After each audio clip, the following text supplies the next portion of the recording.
Thank you, Senator Grassley. Senator Feinstein. Thank you very much, Mr. Chairman, and thank you for holding this hearing and moving forthwith with this appointment. I think it's really very important. My statement is really a personal one, not necessarily a legal one. For me, the Department of Justice has always been the beacon of law enforcement and justice to the world. I've always truly believed that we had a state-of-the-art system that functioned independently of whomever happened to hold the White House or whoever was in the Congress. This beacon has really been dimmed in the last 7 years, and I find the department in some disarray. I was the one that brought forward the situation with respect to the U.S. attorneys, and today 23 out of 93 are vacant. Only 2 nominees are pending. I believe the Civil Rights Division has been weakened and politicized.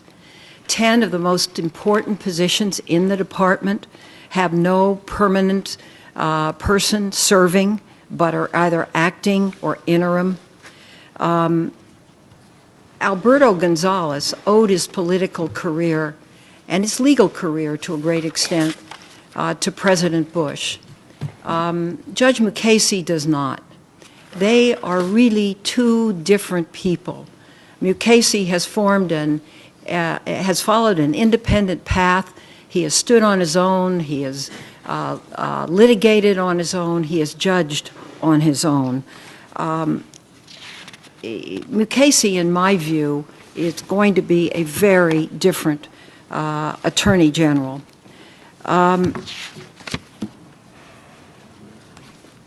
me just give you a few answers to questions about a variety of topics. On the issue of hiring, here's what Mukasey wrote. There can be no political litmus test for the hiring of career civil service employees. This is and must be a bedrock principle. He added that he would have 0 tolerance in this area. On the issue of politically motivated prosecutions, which I believe there have been in the department, he said, and I quote, "Partisan politics plays no part in either the bringing of charges or the timing of charges," end quote. He also said he would recommend the firing of any U.S. attorney who brought or planned to bring a case for partisan gain. That's a refreshing concept. With regard to election crime prosecutions, he wrote, and I quote, "The closer to an election, the higher the standard that must be met for charges to be brought," end quote. This is something many of us tried to show with the change of the election manual of the department. In addition, Judge Mukasey made it clear that he'll work to fix the many problems that have risen in the department's Civil Rights Division. He wrote, and I quote, "The Civil Rights Division occupies a crucial place in the department precisely because it continues to carry out the work of the civil rights movement by enforcing the nation's civil rights laws.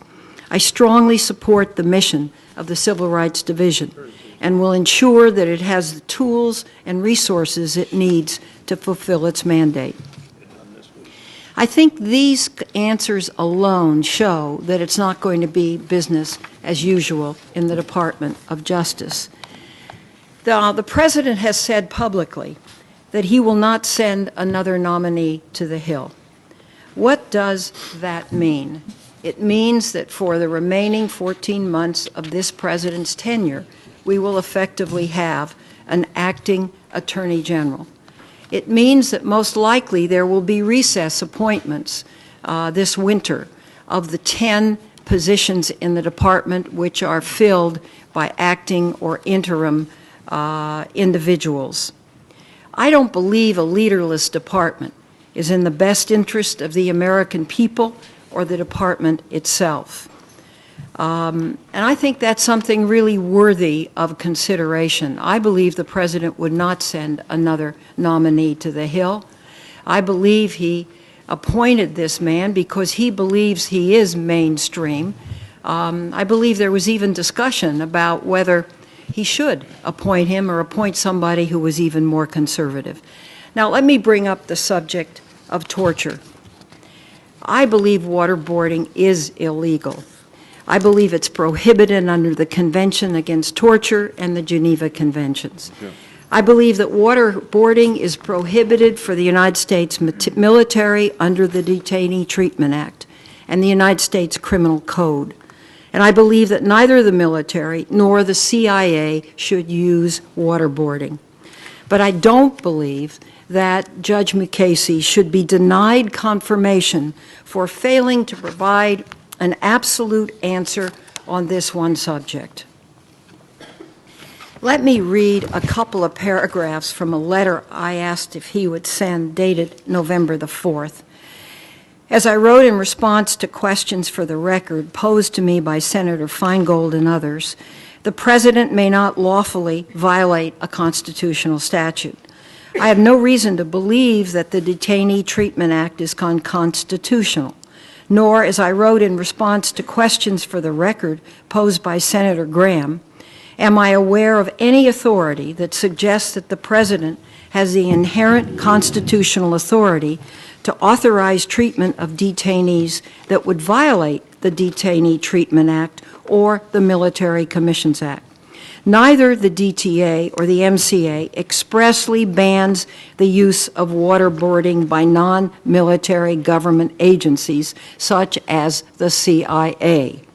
To determine then whether waterboarding is unlawful if used by the CIA or other non-military agencies, I'd have to consider whether the technique complies with the relevant legal standards provided in the federal anti-torture statute, the DTA and the MCA, and Common Article 3 of the Geneva Convention. Then he describes how he would go about it, and I've passed this letter out. Each one of you should have it in front of you.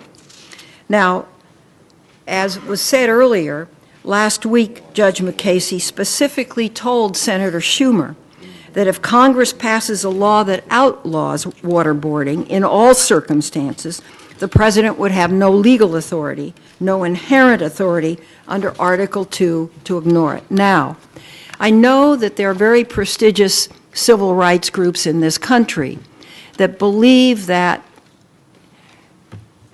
this difference in United States law, in other words, the Detainee Act on one side, providing a prohibition against waterboarding for anyone in any branch of the military, and no specific coverage of the CIA.